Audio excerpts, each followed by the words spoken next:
الحمد لله نحمده ونستعينه ونستغفره ونعوذ بالله من شرور أنفسنا ومن سيئات أعمالنا. من يهده الله فلا مضل له ومن يضلل فلا هادي له، وأشهد أن لا إله إلا الله وحده لا شريك له، وأشهد أن محمدًا عبده ورسوله.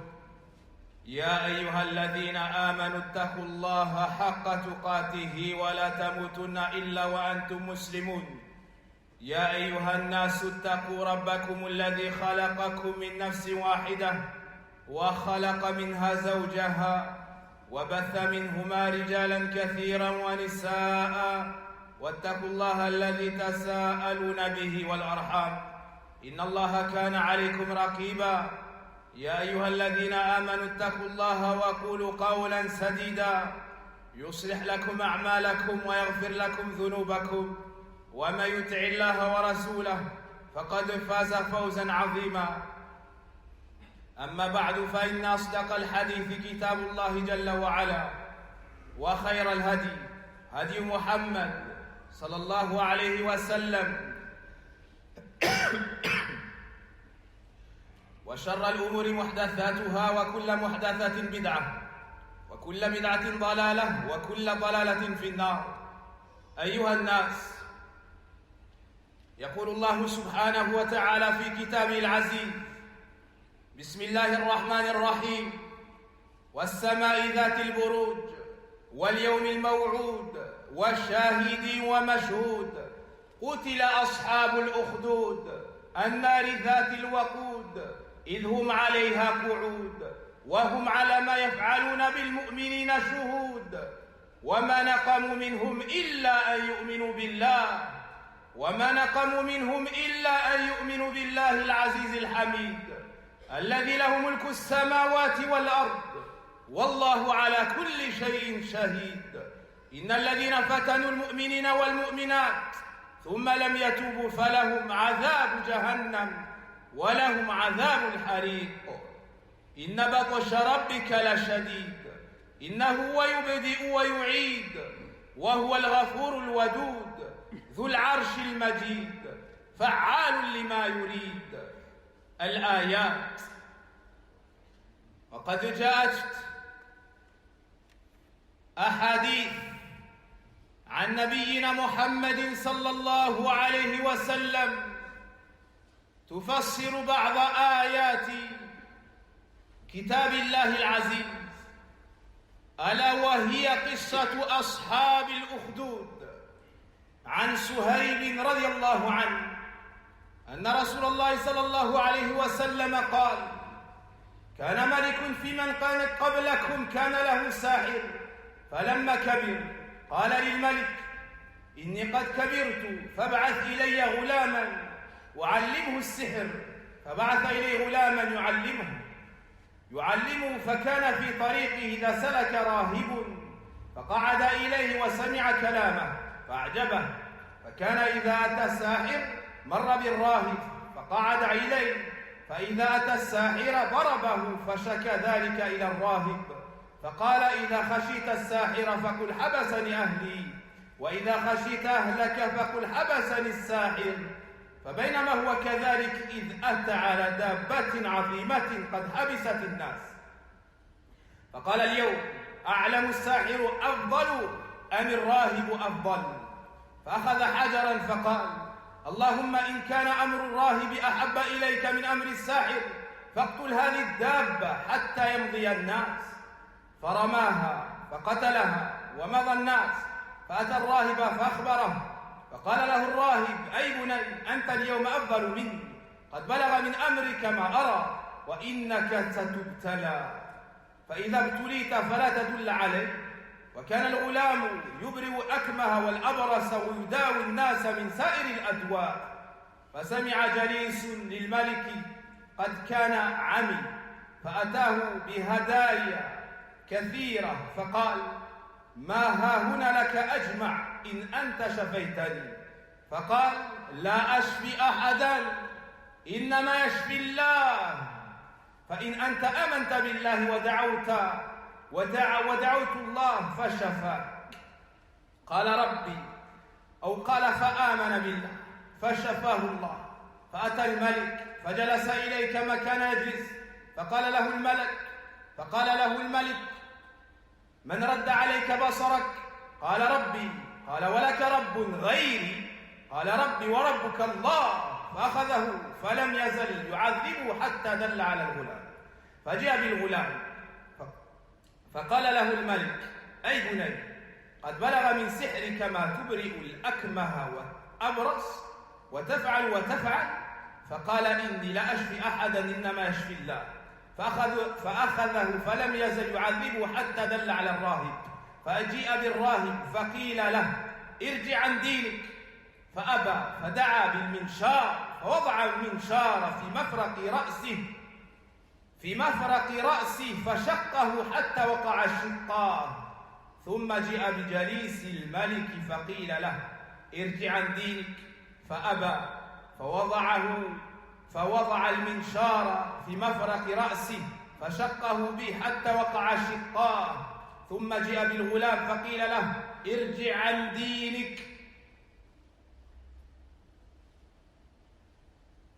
فأبى، فدفعه إلى نفر من أصحابه فقال اذهبوا به إلى جبل كذا وكذا فاصعدوا به الجبل، فإذا بلغتم ذروته فإن رجع عن دينه وإلا فاطرحوه.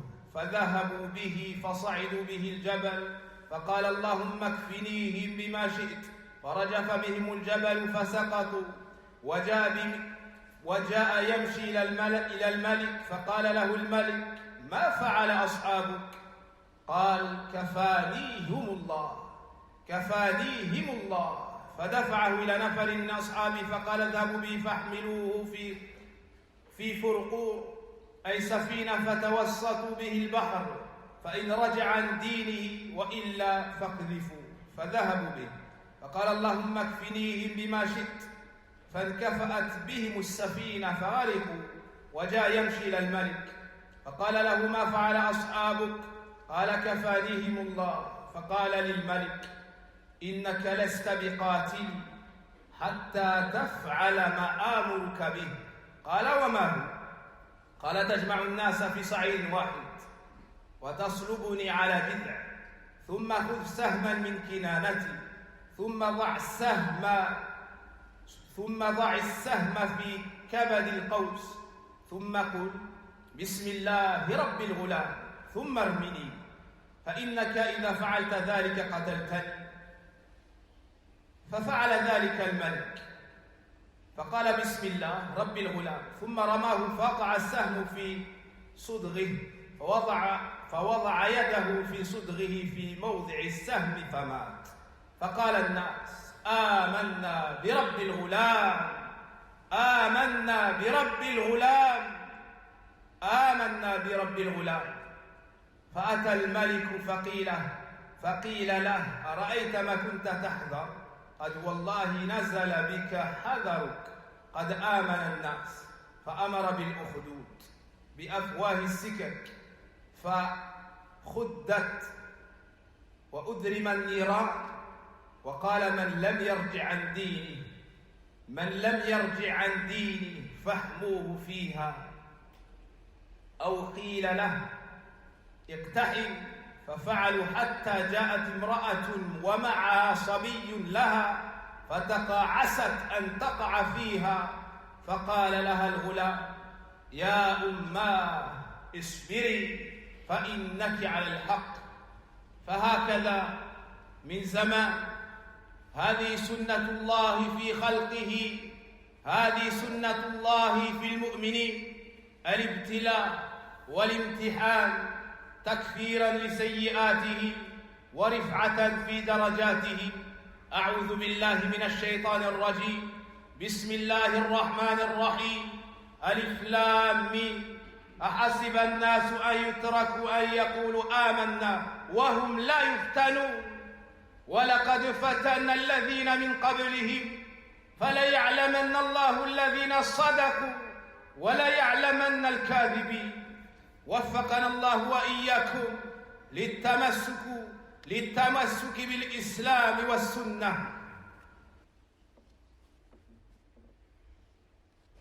الحمد لله رب العالمين والعاقبة للمتقين ولا عدوان إلا على الظالمين وأشهد أن لا إله إلا الله وحده لا شريك له وأشهد أن محمدًا عبده ورسوله صلى الله عليه وعلى آله وصحبه الكرام أما بعد. Dans Surat al-Buruj, Allah subhanahu wa ta'ala nous dit sur la traduction des sens approximatifs de ces versets: par le ciel aux constellations, et par le jour promis, et par le témoin et ceux dont on témoigne, que périssent les gens de Al-Ukhdud, que périssent, que soient maudits et éloignés de la miséricorde d'Allah les gens de Al-Ukhdud, par le feu plein de combustible. Qui sont ces gens? Des gens d'un peuple passé qui ont creusé des fossés, les ont embrasés, les ont attisés d'un feu ardent et ont contraint les croyants de sortir de leur religion, à sortir de leur religion. Et quiconque ne le fera pas sera brûlé, vif. Allah Azza wa Jalla nous les mentionne ici. Cependant qu'ils étaient assis tout autour, ils étaient assis face à ce fait, regardaient les croyants brûlés, sans aucune pitié, ils voyaient les croyants brûlés, hommes et femmes, personnes âgées et enfants, même nouveau-nés. Ils étaient ainsi témoins de ce qu'ils faisaient des croyants, à qui ils ne reprochaient que d'avoir cru en Allah le puissant, les dignes des louanges. Pour quelle faute ont-ils été brûlés? Quels étaient donc les reproches? Allah nous dit: illa an yu'minu billah, juste parce qu'ils ont cru en Allah. Voici pourquoi est-ce qu'ils ont été brûlés. Parce qu'ils ont reconnu l'unicité du Seigneur des mondes, Allah Azza wa Jal. Parce qu'ils ont refusé de se prosterner devant un autre que lui, de lever les mains vers un autre que lui, de se prosterner pour autre que lui, de craindre autre que lui, de n'aimer d'un amour adoration autre que lui, de ne placer ses espoirs et de ne compter que sur lui. Pour cela, ils ont été opprimés, assassinés et brûlés vifs. Pas parce qu'ils transgressaient, pas parce qu'ils assassinaient, volaient, opprimaient, non, mais pour leur foi, pour leur religiosité et leur droiture religieuse et comportementale. Puis Allah Azza wa Jal nous dit sur la traduction des sens de ce verset: ceux qui font subir des épreuves aux croyants et aux croyantes, c'est-à-dire qu'ils les ont brûlés, puis ne se repentent pas, malgré la gravité de leur acte, Allah Azza wa Jal leur laisse la porte du repentir ouverte, bien qu'ils aient brûlé ses alliés, ses bien-aimés. Allah Azza wa Jal ne leur ferme pas la porte du repentir, puis ne se repentent pas, auront le châtiment de l'enfer et le supplice du feu. Puis Allah Azza wa Jal nous parle à l'opposé des croyants. Ceux qui croient et accomplissent les bonnes œuvres auront des jardins sous lesquels coulent les ruisseaux. Cela est le grand succès. La riposte de ton Seigneur est redoutable. C'est lui certes qui commence et la refait, c'est-à-dire la création. Et c'est lui le pardonneur, le tout affectueux, le maître du trône, le tout glorieux. Il réalise parfaitement tout ce qu'il veut. Dans ces quelques versets du noble livre d'Allah Azza wa Jal, il y a une grande épreuve qui ont touché les croyants d'un peuple passé.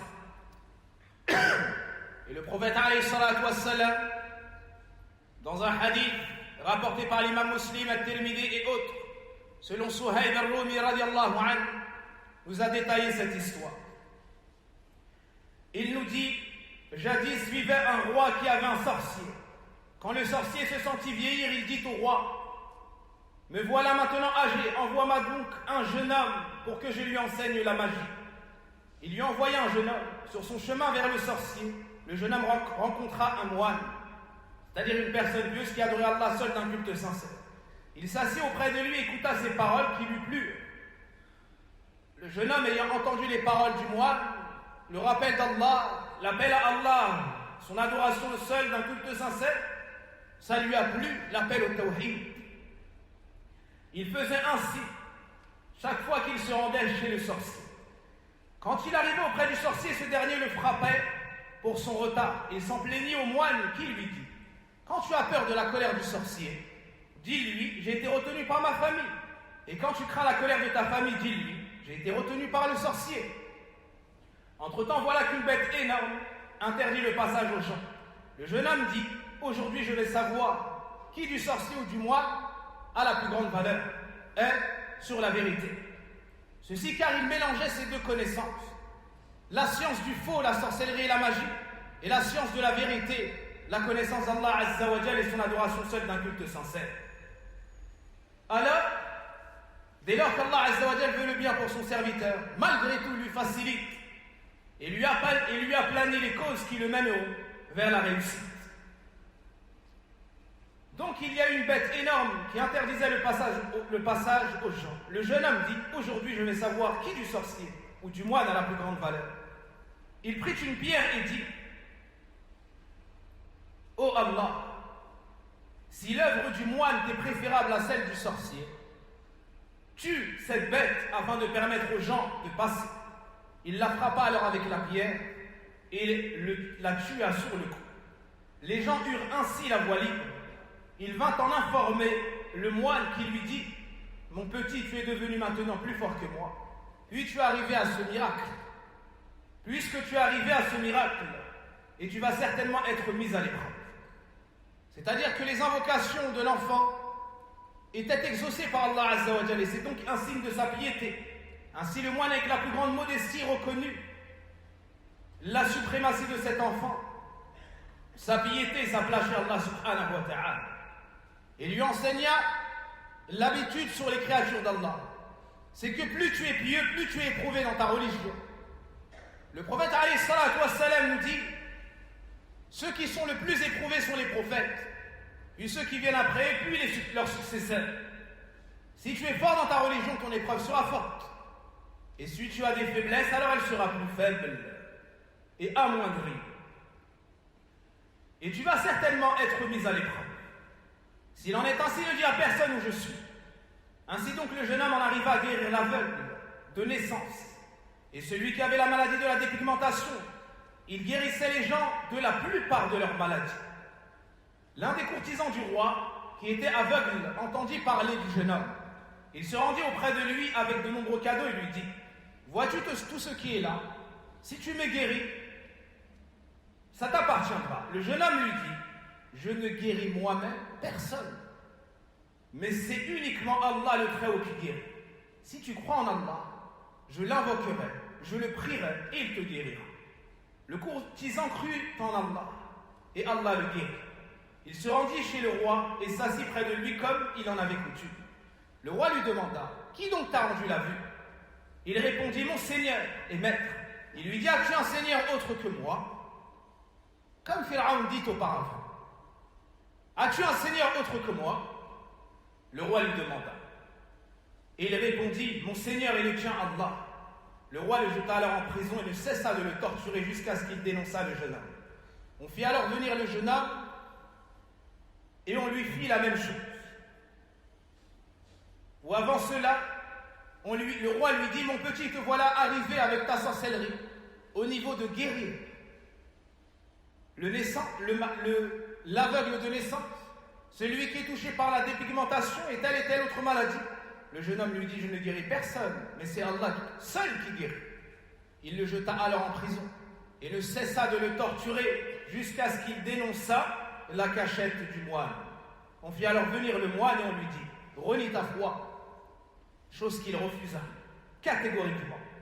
On ordonna d'apporter une scie qu'on plaça à l'arrêt, sur l'arrêt de ses cheveux. Et on lui dit: soit tu sors de la religion, soit tu seras fendu et coupé en deux. Il refusa catégoriquement. on lui coupa ensuite la tête qui tomba en 2 morceaux. On fit alors venir le courtisan du roi et on lui dit: renie ta foi, mais il refusa. On lui plaça alors l'assis sur l'arrêt des cheveux, on lui coupa la tête qui tomba en 2 morceaux. On fit ensuite venir le jeune homme et on lui dit: renie ta foi, mais il refusa. Le roi les jeta, où le roi convoqua une partie de ses gardes et leur ordonna en disant: emmenez-le à telle montagne, escaladez-la avec lui. Une fois parvenu à son sommet, demandez-lui de renier sa foi et dans le cas contraire, jetez-le du haut de la montagne. Ils le prirent, escaladèrent la montagne et le jeune homme invoqua Allah: ô Seigneur, sauve-moi d'eux par ce qui te plaira. La montagne se mit alors à branler. Ils tombèrent dans le vide et lui seul redescendu, sain et sauf de la montagne. Il vint dire au roi: Allah m'a sauvé d'eux. Le roi lui dit: qu'en est-il de tes compagnons? Il dit: Allah m'a sauvé d'eux. Ensuite il envoya une autre délégation avec lui: prenez un bateau ou une barque, une fois au milieu de la mer, jetez-le, s'il ne renie pas sa foi. Le jeune homme invoqua Allah: ô Seigneur, sauve-moi d'eux par le moyen qui te plaît. La barque se retourna et il se noyait. Et le jeune homme vint en marchant jusqu'au roi et lui dit: qu'ont fait tes compagnons? Il lui dit: Allah m'a sauvé d'eux. Et il dit alors au roi, ce jeune homme dit alors au roi, ce tyran: jamais tu ne pourras me tuer, sauf si tu fais ce que je vais t'ordonner de faire. Quelle est donc cette chose? Lui dit le roi. Le jeune homme répondit: tu rassembles ton peuple sur un seul et même plateau. Tu me crucifies sur un tronc d'un palmier, sur le tronc d'un palmier. Tu prends une flèche de mon carquois, tu places cette flèche au milieu de la corde de l'arc et tu dis: au nom d'Allah, Seigneur et maître de ce jeune homme. Puis tu lances cette flèche en ma direction. Si tu fais tout cela, alors seulement tu pourras me tuer. Il rassembla donc les gens sur un même plateau, crucifia le jeune homme sur le tronc d'un palmier, prit une flèche de son carquois et le plaça au milieu de la corde, et puis dit Bismillah, au nom d'Allah, Seigneur et maître de ce jeune homme. Il tira alors la flèche qui alla se planter dans sa tempe. Alors le jeune homme mit sa main et mourut sur le coup. Les gens dirent alors: nous croyons en le Seigneur et maître de ce jeune homme. Tous ceux qui ont assisté à cela se sont convertis et ont embrassé l'islam après avoir reconnu la vérité étincelante. Et qui est-ce qui pourrait démentir et aimer croire au soleil en plein été au milieu de la journée? Nous croyons en le Seigneur et maître du jeune homme. On vint dire au roi: ce que tu craignais est survenu. Par Allah, l'appréhension que tu avais s'est concrétisée. Voilà que ton peuple a cru en Allah. Il ordonna alors de creuser des fossés à l'entrée de chaque route. On les creusa et on y alluma le feu. Le roi dit: jetez tous ceux qui ne veulent pas renier leur foi. C'est ce qu'ils firent, c'est-à-dire qu'ils ont jeté tout le peuple croyant dans le feu attisé et ils les ont brûlés vifs. C'est alors que vint le tour d'une femme qui portait dans ses bras son nouveau-né, un bébé. Pensez-vous qu'ils ont eu de la pitié envers celle-ci ou son enfant? Pas du tout. C'est ainsi lorsque le cœur se durcit et sort du caractère humain. Elle eut peur et refusa de se jeter dans le feu. Alors Allah Azza wa Jal lui accorda ce miracle. Son bébé lui dit alors: ô mère, patiente, car tu es sur la voie juste, tu es sur la vérité. C'est ainsi que le prophète alayhi salatu wassalam nous raconte l'histoire de croyants qui nous ont précédés. Et les épreuves que nous vivons aujourd'hui et les tentations qui nous sont soumises dans notre foi aujourd'hui ne sont pas des choses nouvelles, mais avant nous les pieux ont été éprouvés. Avant nous les pieux ont été éprouvés. Nuh alayhi salam, le premier messager envoyé aux gens de la terre, a été éprouvé. et a été pris en raillerie par son peuple lorsqu'il construisait l'arche. Mais Allah Azza wa Jal l'a élevé et a humilié ses détracteurs, les a noyés et a sauvé les croyants parmi eux. Hud alayhi salam ensuite a été éprouvé par son peuple. Allah Azza wa Jal l'a secouru, l'a élevé et son peuple a été mis en déroute. Saleh alayhi salam après lui a été éprouvé et son peuple a tenté de lui nuire, mais Allah l'a préservé après l'avoir éprouvé. Il l'a sauvé lui ainsi que les croyants. Shu'aib alayhi salam pareillement, Ibrahim alayhi salam pareillement, Lut alayhi salam pareillement. Tous ceux-là ont été éprouvés jusqu'à Moussa alayhi salam et Isa alayhi salam, qu'ils ont tenté d'assassiner, mais Allah l'a élevé au ciel.